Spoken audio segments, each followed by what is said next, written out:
Hi guys, welcome back to unexplore literature. इस video के अंदर हम डिस्कस कर रहे हैं जीई नेशनलिज्म इन इंडिया की unit number 2 reformism and anti reformism in 19th century.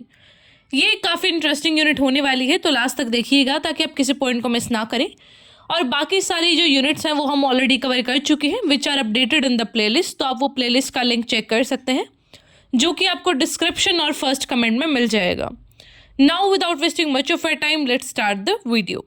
तो जब हम बात करते हैं 19th सेंचुरी इंडिया की, तो ये काफ़ी इंपॉर्टेंट पीरियड था हमारे इंडियन हिस्ट्री के अंदर, which played a very significant role in social and religious reforms. बहुत सारे सोशल और रिलीजियस लेवल पर रिफॉर्म्स हुए, जिसने काफ़ी सारी प्रॉब्लम्स को एड्रेस किया, जो कि कॉलोनियल रूल के टाइम पे और सोशल इनइक्वालिटी ट्रेडिशंस की वजह से वहाँ पे थी। तो ये सारी चीज़ें हम डिस्कस करने वाले हैं कि कौन कौन से मूवमेंट्स थे जिन्होंने हमारा जो सोसाइटी है उसको रिफॉर्म किया। सो द फर्स्ट वॉज ब्रह्मो समाज, दैट इज 1828, जिसके फाउंडर थे राजा राम मोहन रॉय। आपको पता भी होगा कि इन्होंने सती को अबॉलिश किया था। तो ब्रह्मो समाज का ऑब्जेक्टिव क्या था?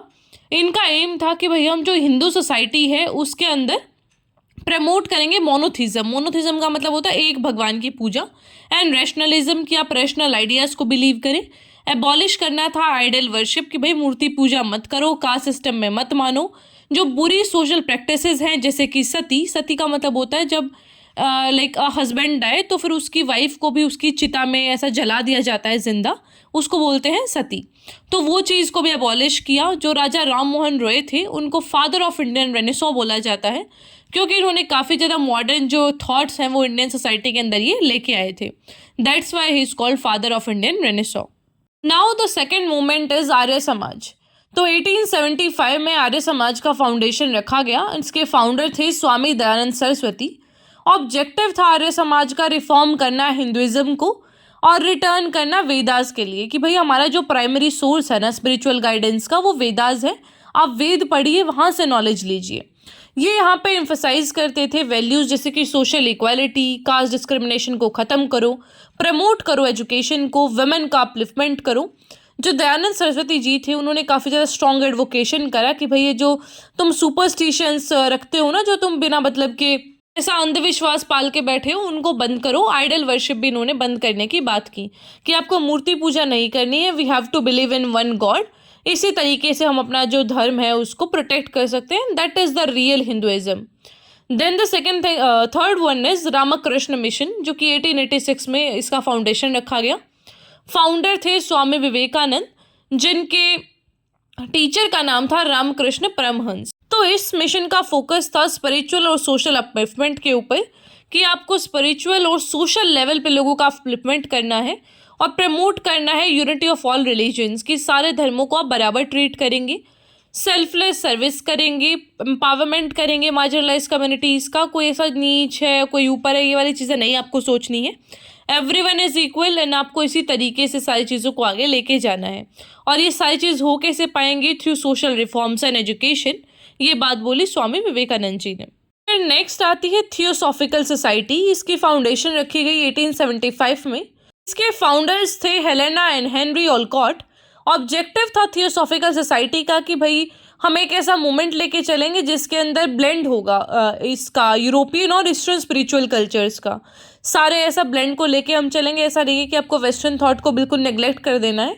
यहाँ पे बात की गई और यूनिवर्सल ब्रदरहुड की बात की गई कि सारा जो वर्ल्ड है वन अर्थ है, and we have to think like that only, कि ह्यूमैनिटी क्या चीज़ है।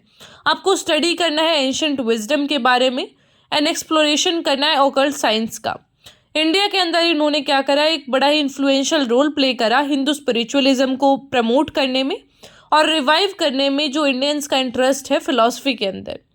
फिर नेक्स्ट आता है प्रार्थना समाज 1867। इसके फाउंडर थे आत्माराम पांडुरंग। इनका ऑब्जेक्टिव था प्रार्थना समाज का कि भाई एक रिफॉर्मिस्ट मूवमेंट हम लेके आएंगे जो कि सोशल चेंज की बात करेगा हिंदू सोसाइटी के अंदर। पर्टिकुलरली इन्होंने फोकस करा महाराष्ट्र पे, एंड इनका मेन जो टारगेट था दैट वाज कि चाइल्ड मैरिज को अबॉलिश करेंगे, कास्ट डिस्क्रिमिनेशन को बंद करेंगे और विमेन राइट्स की हम बात करेंगे। यहाँ पे विडो रीमैरिज की भी बात की गई। देन द नेक्स्ट इज सत्य शोधक समाज। इनके फाउंडर थे ज्योतिराव फुले।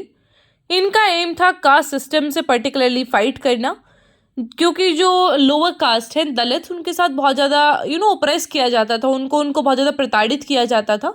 तो ज्योतिराव फुले जी का ये मानना था कि भाई हाँ, अगर हम एजुकेशन इनको देंगे ना अच्छे से, वेमेन को, मार्जिनलाइज को, जो भी लोग पिछड़े हुए हैं, अगर आप उनको एजुकेशन देंगे, उनको एम्पावर कर देंगे, तो फिर शायद ये चीज़ें थोड़ी कम हो जाएं एंड इसी से आप अनटचेबिलिटी को कम कर सकते हैं। Then the next thing is Aligarh Movement. ये 1875 में था स्टार्ट। फाउंडर इसके हैं सर सैयद अहमद खान। इनका मेन मोटिव था कि सोशल और एजुकेशनल एडवांसमेंट किया जाए मुस्लिम्स का इंडिया के अंदर।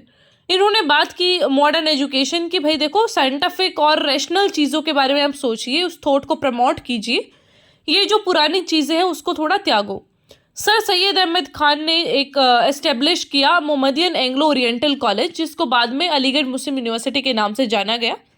यहाँ पे भी इन्होंने क्वालिटी एजुकेशन की बात की मुस्लिम यूथ के लिए। तो ये तो सारे हो गए आपके रिफॉर्म मूवमेंट्स कि कौन कौन से नए नए आप आइडियाज़ लेके आ रहे थे। डिफरेंट जो हमारे स्कॉलर्स थे, जो थिंकर्स थे, वो अलग अलग आइडियाज़ लेके आ रहे थे कि इस तरीके से हम सोसाइटी को चेंज करेंगे। लेकिन कुछ एंटी रिफॉर्मिज्म मूवमेंट्स भी आए जो खिलाफ थे रिफॉर्म के, कि भाई ऐसा मत करो, आप हमारे धर्म के साथ, हमारे कल्चर, सोसाइटी के साथ छेड़छाड़ कर रहे हैं। तो जब ब्रिटिश कॉलोनियल अथॉरिटीज़ ने काफ़ी सारे पॉलिटिकल, कल्चरल और सोशल रिफॉर्म्स लाए वो, तो इंडियंस की तरफ से कुछ नेगेटिव रिस्पॉन्स भी आया कि जो ट्रेडिशनलिस्ट ग्रुप्स थे उन्होंने अपोज किया कि आपने तो पूरा सोशल ऑर्डर ही बिगाड़ दिया, पूरा यहाँ पे अमेरिका बनाने की कोशिश कर रहे हो, ब्रिटेन बनाने की कोशिश कर रहे हो भारत को। तो इस तरीके से वो सारे जो आइडियाज़ थे वो निकल के आए। तो सबसे पहला था रिलीजियस एंड कल्चरल कंजर्वेटिज्म, जहाँ पे लोग आर्ग्यू कर रहे थे कि भाई जो हमारा धर्म है उसके साथ तुम छेड़छाड़ मत करो। दे आर्ग्यूड दैट कि जो ब्रिटिश है और जो रिफॉर्मर्स है, जैसे कि राजा राम मोहन रॉय, ईश्वर चंद्र विद्यासागर, ये सारे जो हिंदू रिलीजियस प्रैक्टिसेस हैं उसको तहस नहस करके रख देंगे और हमें इसको प्रोटेक्ट करना पड़ेगा। तो ये तो था रिलीजियस रिफॉर्म्स के बारे में। बात करें सोशल रिफॉर्म्स के अपोजिशन की, तो अबॉलिशन ऑफ सती हुआ जब 1830s में, तो काफ़ी सारे इसके खिलाफ भी चीज़ें निकल के आई कि भाई जो हमारा प्रैक्टिस है, एक एसेंशियल प्रैक्टिस, आप उसके ऊपर अटैक कर रहे हैं, मतलब जो हिंदू ट्रेडिशंस है आप उनके ऊपर अटैक कर रहे हैं, आप उनको ख़त्म करने की कोशिश कर रहे हैं। फिर उसके बाद आया था विडो रिमैरेज एक्ट, तो ये भी बिल्कुल पाप माना जाता था। 1856 में ही आया। तो ये बोला जाता था कि भाई जो विडोज़ है वो दोबारा से शादी नहीं कर सकती, they should be living in the memory of their ऐसा हस्बैंड, कि भाई मेरे हस्बैंड नहीं है तो मैं अब कुछ नहीं कर पाऊंगी, इस तरीके से।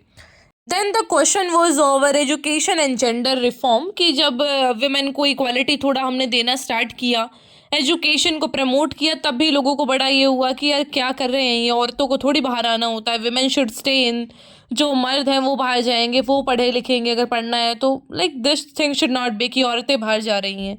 तो ये सारी चीज़ों को काफ़ी क्वेश्चन किया गया and this were all the anti reformist movement, मतलब वो रिफॉर्म वो मूवमेंट्स जो कि रिफॉर्म के खिलाफ थे उनको बोलते हैं एंटी रिफॉर्मिस्ट मूवमेंट। ये सारी हेट्रेड के पीछे एक रोल ये भी था ब्रिटिशर्स का, मतलब कि लोगों को ये लग रहा था कि देखो इनको जो ये अंग्रेज़ लोग हैं ना, इनको कोई जेन्युइन वो कोज नहीं है कि भाई हाँ हमें जो इंडियन सोसाइटी है, हिंदू कल्चर है, उसको रिफॉर्म करना है, बल्कि इनको ये था कि इनके कल्चर को हम चेंज करेंगे, वेस्टर्न जो हमारे बिलीफ्स हैं उनको इन पे थोपेंगे, क्योंकि we are the superior being. तो लोगों को इस तरीके से भी बहुत मिसट्रस्ट आ रहा था कि हम क्यों चेंज हो इनके लिए, why like we should be the inferior है। तो ये सारी चीज़ें थी जिसकी वजह से एंटी रिफॉर्मिस्ट जो मूवमेंट थे वो आए और लोगों के अंदर काफ़ी एक हेट्रेड आया ब्रिटिशर्स के खिलाफ। All right, so this was all about this unit number 2। I hope आपको क्लियर होगी सारे टॉपिक्स एंड विद दिस हमने पूरा जी कंप्लीट कर लिया है। फिर भी कोई क्वेश्चन क्वेरी रहता है तो वो आप पूछ लीजिएगा, I will answer that. Also don't forget to subscribe the channel, like the video and share it with your friends.